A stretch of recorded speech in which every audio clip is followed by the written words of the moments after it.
Welcome back to F1 Blogs on YouTube, everybody. Today, we're going to be doing a deep dive into a story that's making huge waves in the Formula One world. Big news. Yeah, big news. Checo Pérez. Yeah.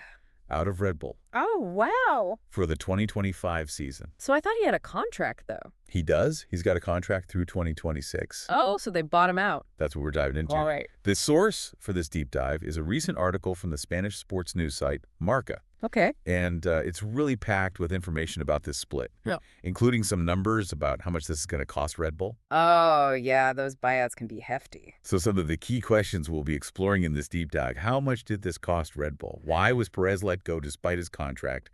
And what does this mean for his future and the team's future?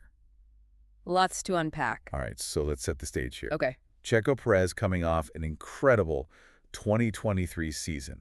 5 wins, second-place finish in the championship. Yeah, he was on a roll. You'd think he'd be, set for 2024 and beyond. Yeah, sure. But then 2024 took a turn, and that's where this article really gets into it. Yeah. Highlighting Perez's struggles with the RB20 car. Okay. And they mentioned some specifics, too. Issues with downforce and tire degradation. So are we saying the car itself was part of the problem? Well, think of it this way. A driver's performance is tied to the car's capabilities. Uh-huh. And the article says that this RB20 had some weaknesses, especially in high-speed corners. I see. Which would put Perez at a disadvantage because he, excelled in those corners in 2023. That makes a lot of sense. If the car isn't performing well, it's going to affect the driver. Right. Right. But also, Formula One is a team sport. Yeah. So while the car might have been a factor, there could be other things going on, like team dynamics, communication styles, that sort of thing. Interesting. Well, the article actually mentions some pretty blunt assessments from HELMUT Marko, Red Bull's motorsport advisor, about Perez's performance throughout the season. So I'm wondering how those public criticisms might have affected things. Yeah, it's a great question, and it's something we'll definitely dig into deeper. Marko's known for his, his direct approach, which can be motivating, but sometimes comes across as critical. Yeah. It's worth exploring how that communication style might have played a role. Okay, so we've got a driver coming off an amazing season, then things go downhill in 2024. We're starting to see how the car's performance and maybe some team dynamics could be factors here. But now let's talk about the big thing. The money. Yeah, the money.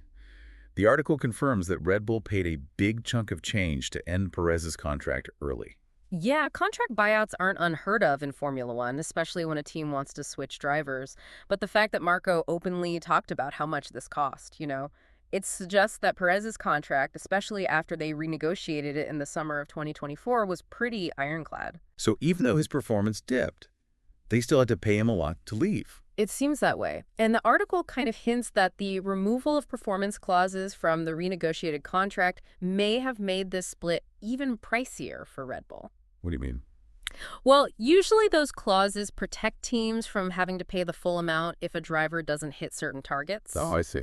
So without those clauses, Red Bull was likely stuck paying a larger sum regardless of how Perez performed in 2024. So even if they kept him, they might have ended up paying a similar amount. It's possible. Wow. And here's the kicker. Not only did they have to pay the buyout, but they also missed out on that big prize money that comes with winning the Constructors' Championship. Right. They finished third this year, behind Ferrari and McLaren. Now, I know the Constructors' Championship is a big deal. Yeah. But can you explain why this loss hurts so much financially? Well, the Constructors' Championship isn't just about bragging rights. It's a huge source of income for the teams. The higher you finish, the more money you get. And Red Bull, being a top team, they usually count on that money to keep developing and stay ahead. So they paid to lose out on even more money. You could see it that way. This is why understanding those contract details is so important for you as an F1 fan. It gives you a glimpse into the big money decisions these teams are making. Red Bull clearly felt that this change, even with the high cost, was the right strategic move. A risky move, for sure. But I'm curious to know more about their reasoning. The article has some pretty strong quotes from Marko suggesting that Perez's performance just wasn't good enough and that parting ways was inevitable. Can we take a look at those comments and what they tell us about Red Bull's thinking? Absolutely. Let's break it down. Yeah. One quote that really jumped out at me was when Marko said, he kept hoping to find his best form again and again. Then he realized that he couldn't resurface from this and that it was best to part ways. Yeah, that sounds rough, especially for a driver who, was so crucial to their success. Right. It's like a total 180 from the praise he got in 2023. Yeah, it does seem harsh, but it shows you how intense Formula One is. Yeah. Teams like Red Bull, they have that win-at-all-costs mindset. Yep. They're always watching their drivers, looking for any weakness or a drop in performance. And like we said before, the issues of that RB20 car probably made things worse, you know? Made Perez's performance even more noticeable. So are we saying they basically chose performance over loyalty? I mean, Perez did help them win that Constructors' Championship in 2023. It's tricky. Loyalty does matter in Formula One, but winning always comes first. Yeah. Teams are businesses at the end of the day. Their goal is to win. And for Red Bull, they clearly decided that Perez wasn't the right fit anymore. I get it. But even if they felt like they needed to make a change, couldn't they have been a bit more, I don't know, tactful? Those public comments from Marko seem like they could have been really demoralizing, not just for Perez, but for the whole team. You're right. There's a difference between honest feedback and public criticism. And Marko has definitely crossed that line before. Yeah. Some people would say his communication style hurts the team, maybe even creates a culture of fear. Yeah, like, what if I'm next? Exactly. But then some might say that that kind of brutal honesty is necessary in this kind of high-pressure environment where, you know, everything's so fast-paced. Right. It's a tough one, and there's really no right answer. Formula One's unique that way. Yeah. It's a sport where the drivers' personalities, their relationships with the team, all that stuff, it really matters. And sometimes that clashes with the whole business side of things. Absolutely. It just makes this whole situation even more complex. Right. It makes you wonder what was going on behind the scenes, you know? Yeah. What were those conversations like? Did they try to work things out, or was this always going to happen? I wish we knew. But what we do know is that Red Bull made a choice, weighing the money against the idea of a fresh start. And as we talked about, the cost is huge, especially when you factor in that lost championship money. Okay, so speaking of new drivers, the article doesn't mention any names, but it does say Red Bull is looking for someone who can complement Verstappen and help them reclaim the Constructors' Championship. So what are we thinking? A young rising star or someone more experienced? Well, Red Bull has a history of promoting from their junior program, which is known for producing some really talented drivers. Yeah. But they could also try to, like, steal a driver from another team, someone who's already winning races. Ooh, imagine that. Right. That would shake things up. But in the end, their decision will come down to strategy. They need someone who can keep up with Verstappen and also help them win the championship. A lot of pressure for whoever gets that seat. Yeah. Especially after all this drama. For sure. I can't wait to see who they pick for 2025. Me too. But before we get too far ahead, let's go back to Perez for a second. At 34, he's not exactly a young driver. Right. And the article says finding another seat in Formula One might be tough. So what are his options? Well, all the seats for 2025 are full, so it doesn't look like he'll be racing next year. Marko even said if he stays out for a year as a veteran driver, there could always be new opportunities for him. Maybe he takes a break and comes back later. Maybe we've seen drivers do that before. Yeah. Come back refreshed and ready to go. But he'll have to stay involved somehow. You know, keep his name out there. He could try another racing series or maybe mentor a younger driver. Yeah, something like that. Keep his options open. Exactly. This is a turning point in his career, and it'll be interesting to see what he does. But one thing's for sure.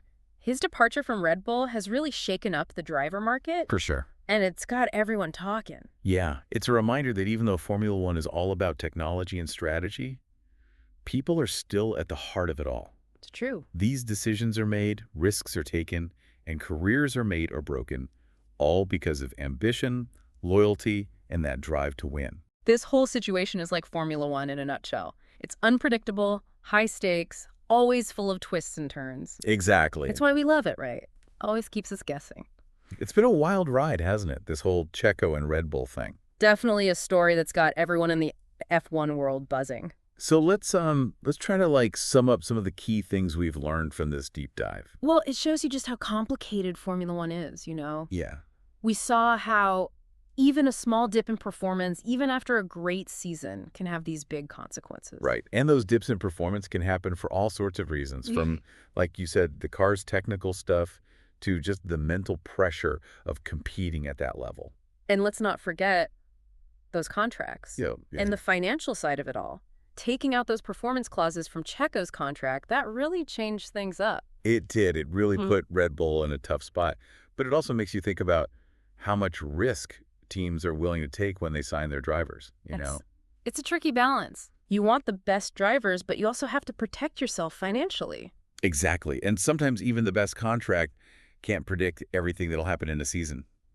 That's Formula One for you. And then there's the people involved, right? Oh, yeah, big time. The personalities, the communication styles, how everyone gets along within the team, all that stuff matters. And Marko being so blunt about Checo's performance, well, that definitely didn't help.